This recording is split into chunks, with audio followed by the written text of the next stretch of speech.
कि मनुष्य जीवन केवल परमात्मा प्राप्ति के लिए ही प्राप्त होता है, और हम बाहर आकर के अपने मूल उद्देश्य को भूलकर केवल सांसारिक जोड़ तोड़ में, इन कोठी बंगले के बनानों में ही अपना जीवन नष्ट करके और एक हारे हुए जुहारी की तरह हाथ मसलते हुए चले जाते हैं। जब हम ये संसार छोड़कर चलते हैं तब हमें सब पता लग जाता है कि हमसे भारी भूल हुई है। हमने वो काम तो किया ही नहीं जो मनुष्य जीवन का करना था। ये तो पक्षियों जैसे ही काम किए और उसी में सारा जीवन नष्ट करके और फूले फिरते रहे। फिर ये वहां जाके रोता है जीव धर्मराज के सामने खड़ा होकर के, जहां इसका न्याय किया जाता है, इसका हिसाब होता है। तब बहुत रोता है, बहुत पछताता है, इसको पश्चाताप करता है। फिर इसको सब बातें याद आती हैं कि जब तू मानव शरीर प्राप्त करके यहाँ से गया था, कितना शुक्र मनाया था भगवान का, और क्या क्या प्रॉमिस किया था भगवान, भक्ति गणी करूँगा और पेट गुजारा तो आपने ही देना है दाता। तो उस समय उसको याद आती हैं वो बातें।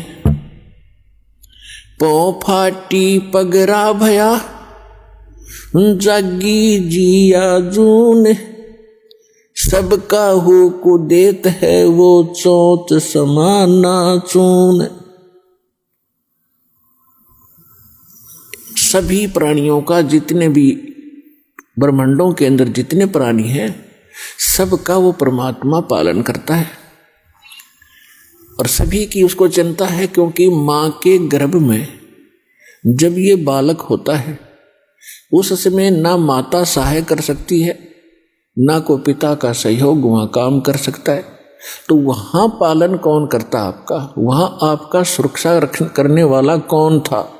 तो वहाँ भी उस परमेश्वर ने ही आपकी सुरक्षा की, आपका पोषण किया।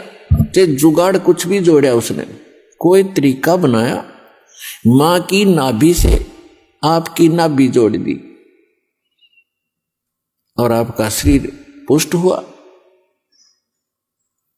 और माँ के गर्भ में आप बहुत दुखी होते हो, ऊपर को पैर होते हैं, नीचे को सिर होता है, और बाहर आके आप भगवान भूल जाते हो।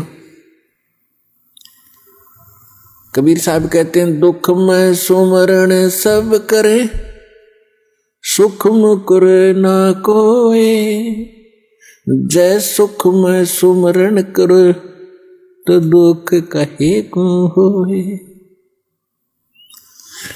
परमात्मा याद दिलाते हैं कि जब तुम पर आपत्ति आ जाती है तब तो भगवान दिखाई देता है, और जब तक तुम्हारे पूर्व जन्म के संस्कार ठीक होते हैं, आपके पुण्य चलते हैं और आप अपने आप को सुखी महसूस करते हैं। वैसे तो यहाँ सुख है नहीं, हम झूठे सुख कोई सुख मान बैठे। कबीर साहब कहते हैं, झूठे सुख को सुख है ये मान रहा मनमोद, जो सकल चबीना काल का कुछ मुख में कुछ गोद। फिर भी जब तक हम सुखी महसूस करते हैं तो भगवान से कोसों दूर रहते हैं। और भगवान की पूजा कैसी करते हैं? महीने 2 महीने 6 महीने में कभी इष्ट धाम पर मत्था टेक आए, शुक्रवार मंगलवार को प्रसाद बांट दिया, किसी दिन व्रत रख लिया। और अधिक लोग वर्तमान में तो नास्तिक ही हो चुके हैं, क्योंकि समय पर टूक मिल रहा है, अच्छी व्यवस्था होगी है, शिक्षा होगी है, अच्छी पोस्ट होगी है, खूब परमात्मा ने बुद्धि दे दी, अपने बच्चों को इन्होंने ट्यूबवेल लगा लिए हैं, नहरें अच्छी बना ली हैं, बढ़िया आहार समय पर मिलने लगा। अब भगवान से कोसों दूर हो गए और भूल गए उन दुखों को। परमात्मा कहते हैं, इसे सुख के आग लगे जो भगवान ते दूर करे। परमात्मा कहते हैं, सुख के माथे पत्थर पड़ो जो नाम हृदय ते जावे, और बलिहारी व दुख के जो पल पल नाम रटावे। पुराने समय में हमारे पूर्वज बताया करते थे बुजुर्ग कि वर्षा ना होती थी, भगवान को याद किया करते थे। कोई भी दुख आता था भगवान को बैठकर याद करते थे, हमारी आपदाएं टला करती थी। और अब भगवान 100 कोस दूर हो गया, अब तो बिजली याद रहती है, बिजली ना ही ट्यूबवेल चलाऊं वो भगवान याद नहीं आता। तो परमात्मा कहते ईसा सुख बाढ़ में पड़ो जिस तो भगवान की भूल पड़े। तो सत्संग में आने से फिर हमें याद होता है कि भगवान की कितनी आवश्यकता है। तो सत्संग में आने से फिर सुखी भी भगवान की भक्ति करेंगे। यदि दुखी व्यक्ति भक्ति करते हैं तो सुख देता है परमात्मा, उसका गुण है। और यदि सुखमय ही भक्ति करते रहें तो दुख ना हो। और मूल काम मनुष्य जीवन का भक्ति ही करना था, वो हम भूल चुके थे। तो इसका ज्ञान संत और परमात्मा ही दिलाते हैं, सतगुरु दिलाते हैं। सतगुरु का बहुत अभाव हो गया और सत्संग सुन सुन कर इंसान बहरे हो गए। इन नकली संतों के अटपट खट, इन्होंने कोई बात का पता नहीं, कोई कख इनको पास नहीं। श्रद्धालु उनके ऊपर ड्योट होकर के, समर्पित होकर के अपना जीवन नाश कर गए। इतना बिगाड़ दिया धार्मिक इस मार्ग को। अब सेट करना दास के लिए कितना कठिन हो रहा है। इतने टीवी चैनल चलते हैं, सब पर कोरी बकवाद घड़ी जाती है इन संतों के द्वारा, कख भी पता नहीं। और सब सुन सुन कर बहरे हो लिए और उनको फाइनल मान चुके। तो इसका अब धीरे धीरे निवारण होगा इस संकट का। और सभी शिक्षित है, देख रहा दास के इतना विपरीत मार्ग है समाज के और पूर्व ज्ञान के, और उसके बाद भी कितनी सफलता मिली है, क्योंकि इसमें सत्यता घनी है और सत्य को कोई मिटा नहीं सकता। वो अपना स्थान बनाया करती है लेकिन उसकी स्पीड स्लो होती है। भले ही धीरे धीरे चलेगा लेकिन ये सफल होगा और एक दिन पूरा विश्व इस ज्ञान को और इस भगवान को स्वीकार करेगा और उद्धार होगा, सुखी होंगे।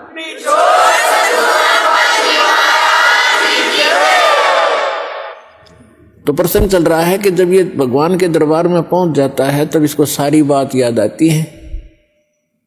जब वहां से चला था, मनुष्य जीवन पाकर आते हैं तो सभी उसके साथी बधाई देते हैं कि मेहर होगी भगवान की तेरे पे, और भगवान ना बोलिए, घनी भक्ति करिए, पीछा छुटवा के आना अब के। तो वहां से हम भी बहुत खुश होते हैं कि परमात्मा अब को और काम मैं नहीं करूं, आपको याद करूंगा, और आप जो मस्तिष्क में लिखा वो तो आप देते ही देते हो। ये तो विधान है भगवान का। और पेट गुजारे के लिए आवश्यक काम करूंगा, बाकी समय में आपको याद करूंगा। तो यहां आने के बाद इसको इतनी भूल गिर देता है ये काल कि ये पिछला सब भूल जाता है और नए सिरे से इसकी पढ़ाई शुरू होती है। ये तेरा चाचा या तेरी चाची, ये तेरा मामा, ये तेरा बुआ, तेरी बुआ, और इस तरह से फिर इसको पढ़ा करके ये सांसारिक ये मंत्र, माया कैसे इकट्ठी करनी चाहिए, बड़ी कोठी बना ले बड़ी इज्जत हो जाएगी, तो ये नए मंत्र सिखाए जाते हैं इसको। और जब ये सत्संग में आता है तो इसको पता चलता है कि एक काम और आवश्यक था इस मानव शरीर का, जो शुरू भी नहीं किया। तो वहां से परमात्मा के दरबार में जब ये जाता है, इसको सारी बात याद आती है और फिर ये हाथ जोड़ता है धर्मराज के सामने कि हे महाराज, एक मनुष्य जीवन और दे दो, अब के कति नहीं बोलूंगा। धर्मराज फिर उसकी पिछली हिस्ट्री चालू कर देता है। असंख्य जन्म हो गए, हमने मानव शरीर प्राप्त किया, इनमें बकवादों में खोया, और वहां जाके फिर इनमें रोया। तो वो उसकी थोड़ी सी क्लिप दिखा देता है कि ले, तू तो झूठा बहुत है, और पहले भी ऐसे प्रॉमिस तूने किए थे, एक पूरा नहीं किया। उसकी पिछली फिल्म चला देता, देख इस जन्म में मनुष्य जीवन मिला, क्या कह रहा है तू, और क्या कर रहा है जाके नीचे, और आके फिर क्या कह रहा है, एक जन्म और दे दो, फिर दूसरा, फिर तीसरा। 1 मिनट के अंदर उसको हजारों मनुष्य जन्म दिखा देता है कि गधे तू ऐसी बकवास करता है, यहां अगर तेरी समझ में आ जाती है, वहां तू सुनता नहीं, भाग यहां से। उसको गधे की योनि में ठोक दिया जाता है। तो पुण्यात्माओं, ये गॉड गिवन स्पिरिचुअल नॉलेज है। अब वो शंका भी समाप्त होगी है, कोई यूं का किसने देखा है, भगवान ने बताया करके ये। और इसमें भी कोई यूं कहे कि किसने देखा देखी जाएगी, तो वो तो नालायक आदमी, पत्थर है, इंसान नहीं, वो शैतान है।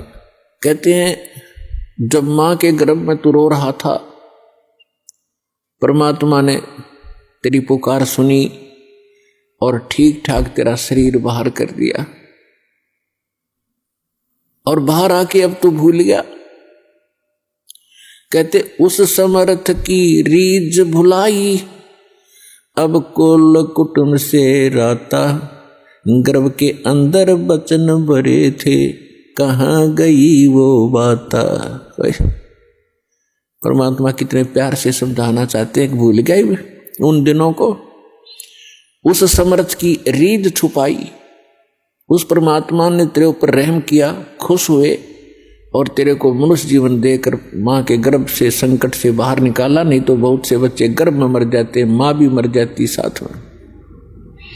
उसकी मेहर से ही तुम ठीक ठाक यहाँ बाहर जन्म लेते हो। और आज भूल गया उन भगवान की उन बातों को कि गर्भ के अंदर बचन भरे थे, कहाँ गई वो बाता। आप सुन रहे थे जगत गुरु तत्वदर्शी संत रामपाल जी महाराज जी के मंगल प्रवचन। अधिक जानकारी के लिए विजिट कीजिए हमारी वेबसाइट www.jagatgururampalji.org। संत रामपाल जी महाराज जी के शुभ आशीर्वाद से पूरे विश्व भर में 500 से भी ज्यादा नाम दीक्षा केंद्र हैं, जिन पर संत रामपाल जी महाराज जी द्वारा ऑनलाइन निशुल्क नाम दीक्षा दी जा रही है। अपने नजदीकी नाम दीक्षा केंद्र का पता करने के लिए संपर्क करें 8222880541।